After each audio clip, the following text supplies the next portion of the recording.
여기서 가장 중요한 거, 결국 2주 뒤에 데이터를 받아봤을 때 툼에 가까운 현상이 나타날 수도 있다. 미리 조금 리스크를 안고 뷰를 드리자면 여러 가지 경험상 놓고 봤을 때 대응책은 없다 하더라도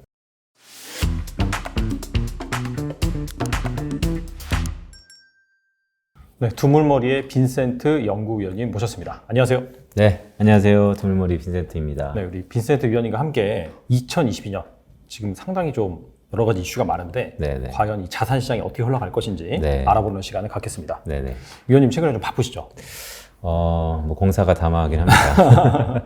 왜냐면은 갑자기 또 이렇게 미리미리 좀 준비를 하셨을 텐데 오미크론이라는 좀 변수가 생겨버려가지고 네. 아마 그런 변수 뭐 그런 것 때문에 네네. 제 생각에 약간 좀 바쁘지 않았을까 생각을 해봅니다. 그렇죠. 사실 뭐 위드 코로나 시대로 접어들면서 위드 코로나와 함께하는 삶인데 우리가 다가오는 것들은 사실 코로나가 종식될 수 있다는 기대감을 갖고 네. 시작했던 위드 코로나이잖아요. 네네.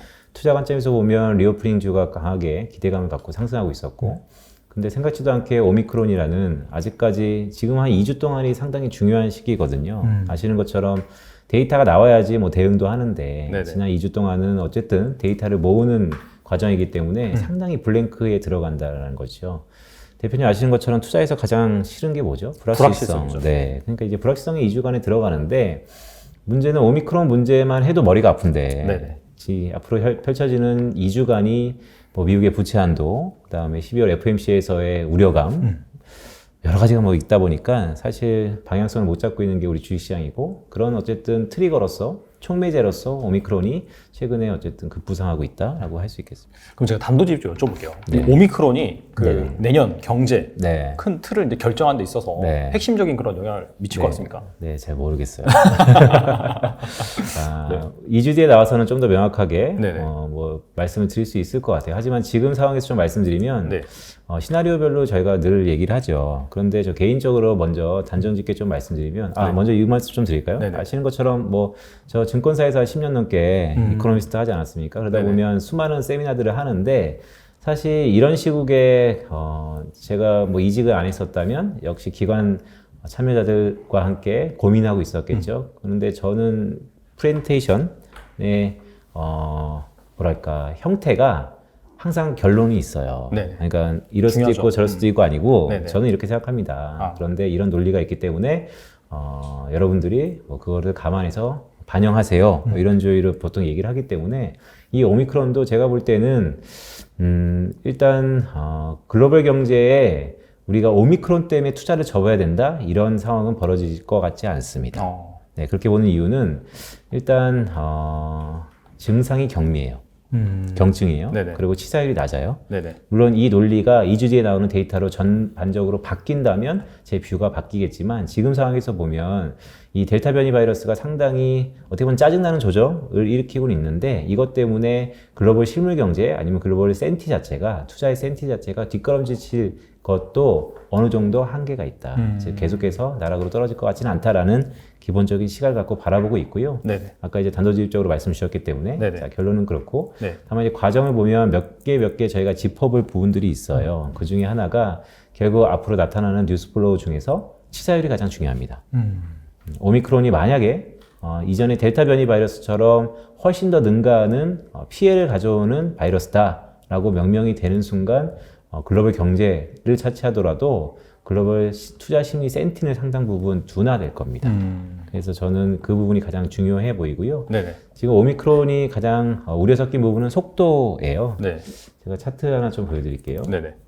자, 오미크론이 가장 두려운 것은 속도인 것이죠. 왼쪽 차트에 보시면 이게 파이낸셜 타임즈에서 갖고 온 건데요. 과거 델타랑 아니면 베타 아니면 수많은 코로나에 전이된 바이러스보다도 이 전염률이 매우 높다라는 거예요. 빠르다라는 것이죠. 그렇기 때문에 이 전파 속도가 매우 빠르고 실제로 이 오른쪽 차트에 보시면 이거는 지난주 토요일 날 버전이기 때문에 지금은 더 확장됐을 겁니다. 맞아요. 한국도 네. 울산에 이미 뚫렸다는 얘기도 있잖아요. 네네네. 그래서 이미 이 지도를 보시면 유럽은 이미 상륙했고요. 아시아 홍콩이 뚫렸고 호주가 뚫렸고 한국도 일본도 미국을 제외해서 대부분 다 뚫렸다고 보시면 돼요. 그러다 보니까 속도가 스프레드 아웃 되는 게 빠르다라는 게 가장 큰 두려움인데 여기서 엑기스 하나 말씀드릴게요. 제가 생각할 때는 이 차트가 매우 중요한 것 같습니다. 이 차트가 의미하는 건 뭐냐면, 자, 지금까지 오미크론이 가장 두려운 건 속도다라는 말씀을 드렸는데, 이 속도에 대해서 너무 우려 섞지 말자라는 말씀도 조심스럽게 드리는 가운데 있어요. 네네. 그렇게 보는 이유는, 자, 오미크론 어디서 나왔죠? 오미크론 일단 뭐 남아프리카 그쵸, 뭐 그쪽에서 네. 나왔다고 하더라고요. 맞습니다. 이 차트에 보시면 이 왼쪽이 아프리카 네네. 지역이고요. 각 대륙별 그 코로나 접종, 1차 접종, 2차 접종, 또한 미접종을 구분해 본 거예요. 보시면 남아프리카 공화국에서 오미크론이 발견됐다라고 하는데 실제 아프리카에서의 접종률은 공공보건이 워낙 취약해요. 열악하다는 것이죠. 실제 10명 중에 9명은 아직도 접종을 하지 않은 사람들입니다. 네네. 당연히 속도가 빠르겠죠. 그렇기 때문에 퍼져나간 게 빨랐다라고 보고 있고, 이게 이제 선진국이라든지 아니면 다른 대륙으로 넘어가는데 이 코로나 이후에 보건에서의 양극화가 심하잖아요. 그렇죠. 그러니까 생각보다 이 선진국들은 또 빠르게 봉쇄하고 있고 또 실제 접종률도 높아서 남아공처럼 빠르게 확산될 것 같지는 않다. 물론 우리가 조심스럽게 봐야 네네. 되고 들어오는 데이터를 확인해야겠지만 실제 남아공처럼 빠르게 퍼져나갈 거니까 큰일 났다. 이제 모두 던져야지. 라는 접근은 상당히 조금 지양하자라는 말씀을 드리고 있어요. 그래서 네네. 결론적으로 오미크론이 어쨌든 우리 시장의 전반적인 센티를 흔드는 핫 이슈로 나왔는데 다른 거 다 차치하더라도 결국 속도가 문제라면 이게 전 세계로 퍼지는 가운데 다른 나라는 남아공처럼 그렇게 빠르게 퍼질 것 같지는 않다. 왜냐하면 이미 공공보료의원이 어느 정도 자리 잡았다. 단 여기서 가장 중요한 거 결국 2주 뒤에 데이터를 받아봤을 때 치사율이 높다든지 아니면 또 다른 우리의 면역체계가 전혀 이 오미크론을 잡지 못한다라는 결과가 나온다면 그때는 사실은 이제는 다 툼에 가까운 현상이 나타날 수도 있다. 그렇죠. 라는 것을 염두하면서 지금은 어떤 포트폴리오를 좌지우지할 때는 아닌 것 같아요. 왜냐하면 연말이잖아요. 네네. 이제 기관들은 북클로징이 들어가고요. 수급이 짧다 보니까 이벤트에 따라서 변동성이 크거든요. 왜냐면 이거 이제 뭐 편집 보니까 언제 올라갈지는 잘 모르겠는데 네네네. 오늘이 이제 수요일 아닙니까? 그렇죠. 수요일 우리 증시도 나름대로 선방했어요. 맞아요. 월요일날 선방했고 화요일날 좀 급락했고 맞아요. 수요일날 선방하고 네. 뭐 내일은 어떻게 될지 모르겠지만 정신이 없더라고요. 네. 그러니까 생각보다 업앤다운이 심하다는 것은 네. 이 우리 시장을 바라보는 이 매수 주체들이 두 가지 시각이 있는 것 같아요. 하나는 말씀 주셨던 것처럼 오미크론 어쨌든 깜깜이인 블랭크에 들어가는데 모르겠다. 일단 던지고 보자. 불안하다라는 네. 심리가 있는 반면 네. 또 한편으로는 우리 지수가 지금 2800선, 900선에서 횡보하고 있지 않습니까? 그렇죠. 좀 싸졌다. 네네. 네, 저가 매수에 대한 기대도 있는 것 같고 이런 두 개가 팽배한 상황이 앞으로 한 보름 정도는 펼쳐질 거다라는 것이 저희가 뭐 예상할 수 있는 수준이겠죠. 네네. 그럼 결과적으로는 치사율이 얼마나 높은지, 그 다음에 기존의 뭐 백신 체계라든지 면역 체계가 이걸 얼마나 방어할 수 있는지, 맞습니다. 그 부분이 중요하겠네요. 네, 그 뉴스폴리오를 가장 중요시해야 되고요. 네네. 그게 생각보다 치사율도 낮다. 네네. 그 다음에 시간은 좀 걸릴 거다. 왜냐하면 새로운 델타 변이 바이러스니까. 하지만 모더나사라든지 화이자사가 충분히 백신을 만들 수 있다라는 얘기가 나오면 오히려 땡큐죠. 그렇죠. 저가 그러니까 매수에 대한 약간 좀 갈리는 것 같더라고요. 모더나 CEO는 어제 같은 경우에는 이거 기존 백신은 힘들 것 같다. 네. 그런 식으로 얘기가 나와서 그것 때문에 어제 뭐 폭락의 원인이 됐다. 네, 원인 그런 중에 말 하더라고요. 하나였죠. 근데 뭐 화이자 같은 경우에는 약간 자신 있다. 네. 그런 식으로 말하는 것 같기도 하고요. 맞습니다. 확실히 좀 경과를 좀 지켜볼 필요는 있는 것 같습니다. 그렇죠. 네. 뭐 가장 중요한 거는 사실 이거예요. 이 차트 보시면 자 오미크론도 그렇고 오늘도 뭐 내년도를 그리면서 이런 얘기도 좀 하겠지만 가장 중요했던 건 뭔가요? 그러니까 우리가 이렇게 오미크론 같은 돌발적인 상황이 나오면 다들 우리가 학습 효과가 있잖아요. 기대하는 거는 다시 돈을 풀지 않을까? 아니면 뭔가 정부가 나서서 뭔가 해주지 않을까? 맞아요. 네. 네, 그런 기대감이 살아있다면 사실 아프지만 자산 가격만 놓고 봤을 때는 또 올라갈 수 있는 룸도 충분해요. 왜냐하면 다시 한번 인젝션이라는 유동성이 계속해서 공급될 거니까요.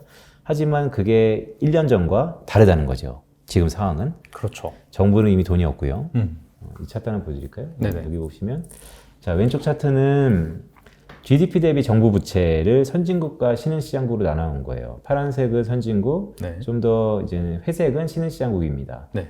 근데 이게 지난 2차 세계대전 이후에 가장 높은 정부 부채를 갖고 있죠. 2차 세계대전 때가 GDP 대비 124%였는데요. 네네. 선진국이. 네. 1945년 기준입니다. 네네. 근데 2020년 기준으로 지금 GDP 대비 정부 부채가 126%를 넘었어요. 그러니까 지난 2차 세계대전을 훨씬 넘었다는 거죠. 그렇죠. 과거 전쟁통보다 지금 훨씬 많은 정부 지출이 있다는 것입니다. 신흥시장국도 마찬가지고요. 자, 이게 왜 이렇게 돈을 썼는지는 다들 아실 거예요. 오른쪽 차트 보시면 코로나를 이겨내는 가운데 전부 모든 국가들이 돈을 썼다는 것이죠. 네. 특히 일본, 뭐 영국, 한국까지도. 그래서 이렇게 돈을 이미 많이 썼기 때문에 다시 돈을 쓰기에는 상당히 불안할 수 있다. 네네. 특히 전 세계 경제를 리드하고 있는 미국이 좀 더 돈을 풀면 느낌이 확 바꿔질 텐데 어떻게 보면 12월 3일 넘어서 12월 15일에는 부채 한도 협상이 또 있잖아요. 네네. 지금 피치 같은 경우는 이거 이러다가 지난 2011년 8월 5일에 데자뷰, 신혼등은 강등 가능성을 강하게 시사하고 있기 때문에 이렇게 오미크론 때문에 강력하게 정부가 나서서 선제적으로 돈을 쓰기에는 또 불안한 거예요. 그러니까 일단 정부라는 카드 하나 없어진 것 같고요. 네네. 또 하나 카드는 인플레이션인 것이죠. 네, 왼쪽 차트, 오른쪽 차트 두 개 다 보면 오른쪽은 중국의 생산자 물가. 네. 그러니까 결국 생산자 물가가 소비자 물가의 선행지표다 보니까 중국의 생산자 물가가 13.5%, 이게 30년의 최고치예요. 엄청 많이 올랐네요, 진짜. 그렇죠. 이렇게 중국의 물가가 높다는 것은 6개월에서 1년의 시차를 갖고 전 세계로 퍼져나갈 거다. 이게 그 에너지 석탄 규제하면서 이렇게 오는 건가요? 이게? 두 가지 정도의 원인인데요. 네. 하나는 석탄 규제도 분명 영향이 있었고요. 네. 왜냐하면 에너지 가격이 생산자 원가의 가장 큰 자리매김을 하니까요. 그렇죠. 두 번째는 중국도 코로나를 이겨내는 가운데 상당 부분 유동성을 공급했었어요. 그러니까 똑같이 유동성이 풀린 가운데 원자재에 대한 가격의 상승, 더 나아가서 코로나 때문에 응축됐다가 갑자기 팬텀 수요에 대한 기저효과, 네네. 더 나아가서 그린플레이션에 대한 석탄의 제재, 이런 것들이 전부 결과물인데 문제는 왼쪽 차트에 보시면 주요 국가들, 네. 미국, 아니면 영국, 한국도 마찬가지고요. 다들 보면 소비자 물가가 이렇게 높아요. 이거를 좀 더 자세히 보셔야 되는데 네. 코로나 바이러스가 터졌던 게 2020년 3월. 네네. 네, 2020년 3월 이때는 언제였냐면 물가가 0% 이하였죠. 완전 최바닥이네요. 네, 그러니까 이때는 경기도 안 좋고 물가가 안 좋았을 때 코로나가 발발했었고 지금 오미크론은 경기도 피크고 네. 물가도 이렇게 높을 때 발발한 겁니다. 네네. 그러면 중앙은행이 계속해서 이 오미크론에 대한 두려움, 우려를 봉쇄하기 위해서 정책을 핀다는 것은 다시 한번 금리를 낮추는 거지 아니면 유동성을 풀어야 되는데 이제는 쉽지 않다는 것이죠. 근데 사실 어제 그 파월이 뭐 네네. 연설이나 그런 거 했는데 네네. 그런 말을 했어요, 사실. 네네. 뭐 이런 것 때문에 뭐 테이퍼링에 늦추지 않겠다 약간 그런 말을 하긴 했거든요. 맞습니다. 그러니까 이제 인플레이션에 대한 압력 때문에 굳이 어렵게 방향을 틀었던 이 미국만 놓고 보면 통화정책 정상화, 즉 금리를 올리고 저금리를 탈피하겠다는 이 강한 의지를 이런 오미크론 때문에 아니면 인플레이션 때문에 쉽사리 바뀌지 않겠다라는 의중을 보인 것이죠. 네, 그래서 이런 부분들이 결론적으로 봅니다. 오미크론 나왔는데 상황이 다르다. 정부도 어쩔 수 없고 그다음에 통화정책의 주 원인인 중앙은행도 뭔가 할 수 없다. 그러니까 손발이 묶였다. 그렇다면 계속 우리가 바라는 것은 2주 뒤에 어떻게 될까 데이터만 바라고 있는 상황입니다. 불안한 그런 네. 약간 좀 깨름직한 그런 느낌을 계속해서 가져갈 수밖에 없는 그렇죠. 그런 상황인 것 같습니다.